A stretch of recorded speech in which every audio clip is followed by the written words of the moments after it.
जय श्री बालाजी महाराज और जय श्री बालाजी चैनल में सभी का स्वागत है।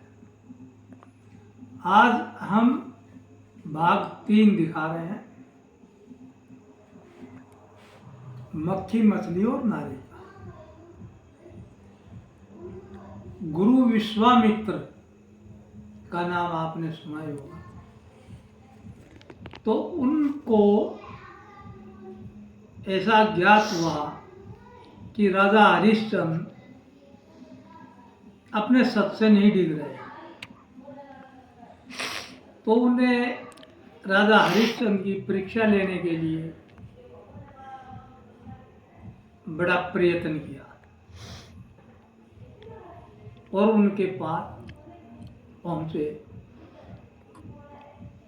जहां राजा जंगल में शिकार खेलने गए।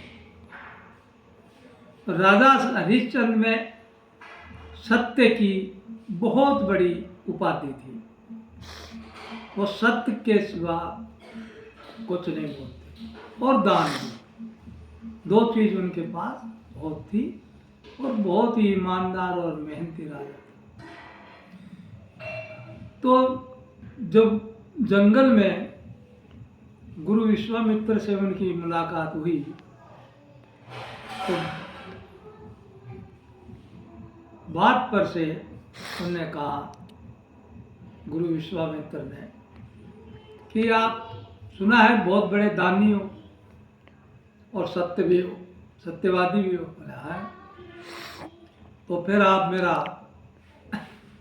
कुछ काम करो, मैं कहूँ वो चीज दीजिए।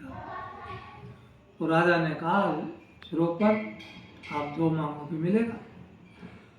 तो विश्वामित्र ने उनके साथ सारा साम्राज्य मांग लिया, यानी राज्य उन्होंने कहा दिया, और ऊपर से स्वर्ण मुद्राएं मांग ली। बाद में पहले राज मांग लिया, स्वर्ण मुद्राएं मांग ली, क्योंकि उन्हें तो वो नीचा दिखाना था ना भी, ये झूठ बोलते हैं बूटा, कैसे भी दबाव बनाओ झूठ बोलना चाहिए नहीं। लेकिन आगे क्या होता है ये देखिए आप। राजा वापस महल में गए, उन्होंने अपनी सारी जो बात बीती थी वो बताई, हम बताई गई रानी को और वहाँ पर मंत्री जो भी थे उनके साथ उनको। तब तक वहाँ पहुँच गए विश्वामित्र भी। उन्होंने कहा राजा से, आगे हमारी वो स्वर्ण मुद्राएं और दो, राज तो आप दे चुके हो। तो उन्होंने कहा खजाने से दो। बोले नहीं राजा, ये पहले ही मैं आपसे मांगता हूँ, पूरा राज मेरा हो चुका है। तो उन्होंने कहा ठीक है, हमसे जो बनेगा आपको देंगे, आपका जो है प्रतिज्ञा हमने की है वो निभाएंगे, वचन दिया है वो पूरा करेंगे।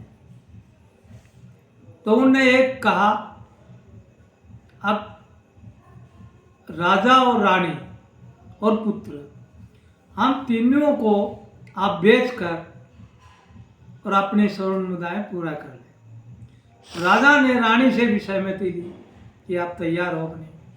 तो नारी यहाँ आता जिधर, रानी ने हाँ कर ली और ये चले गए काशी में। काशी में गुरु विश्वामित्र की माया से वहाँ एक चंडाल आ गया और खुद विश्वामित्र एक ब्राह्मण का वेश बना के आ गए। विश्वामित्र ने तो रानी खरीदी, रानी को फिर ये हो गया अब मेरा पुत्र कहाँ जाएगा। तो उन्होंने ब्राह्मण से कहा कि मेरे पुत्र को भी आप खरीद लीजिए, जिस समय इसका चेहरा देखती हूँ। तो ब्राह्मण ने कुछ मुद्राएं देकर पुत्र भी खरीद लिया। तब भी वो मुद्राएं उनकी पूरी नहीं हुई। उन्होंने फिर राजा से कहा, आप शेष बची मुद्राएं आप और पूरी करिए। तो उन्होंने कहा कोई ऐसा साहूकार लिया हो तो मैं भी बिक्री हो जाता हूँ, मुझे बेच डालो, जो मिले वो अपनी पूरी कर। ठीक है। इधर रानी बिछड़ते बोले कि जो आपका सत नहीं डिगे वो काम करिए आप। नारी की देखिए कितनी हिम्मत थी उस टाइम। तो राजा हरिश्चंद्र ने एक चंडाल के अपने आप को बिक्री कर दिया। वो मुद्राएं लेके वो चले गए गुरु विश्वामित्र, और चंडाल इधर जो शमशान घाट का जो काम था वो राजा हरिश्चंद्र के हवाले कर दिया। इधर क्या होता है, जो लड़का था विश्वामित्र की माया ऐसी चलाई कि उनने लड़के को सर्प ने डस लिया।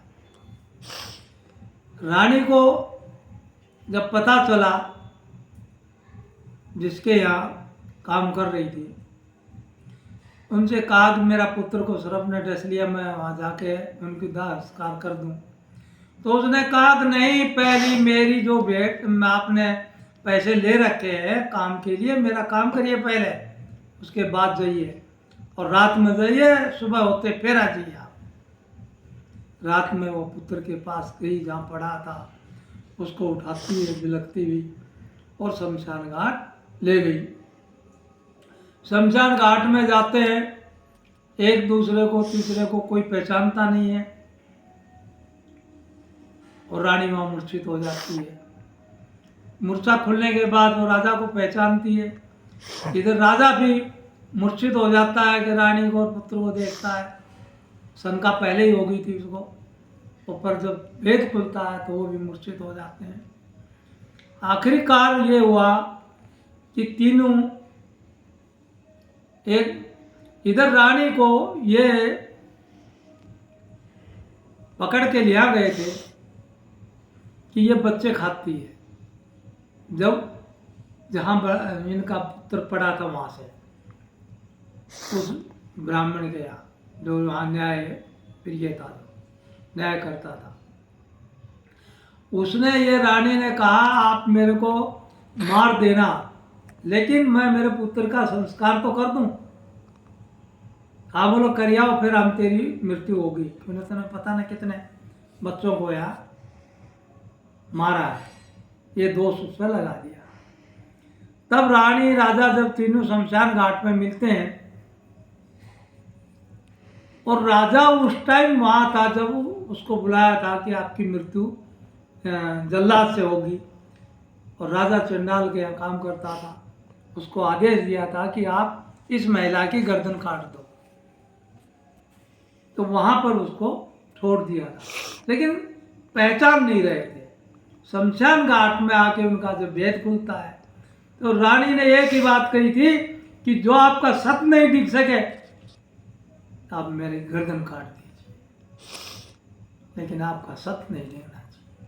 यहाँ देखिए नारी ने कितना बलिदान दे रही है। जैसे ही वो गर्दन की व्यवस्था होती है, तलवार की व्यवस्था होती है, वैसे ही यमराज,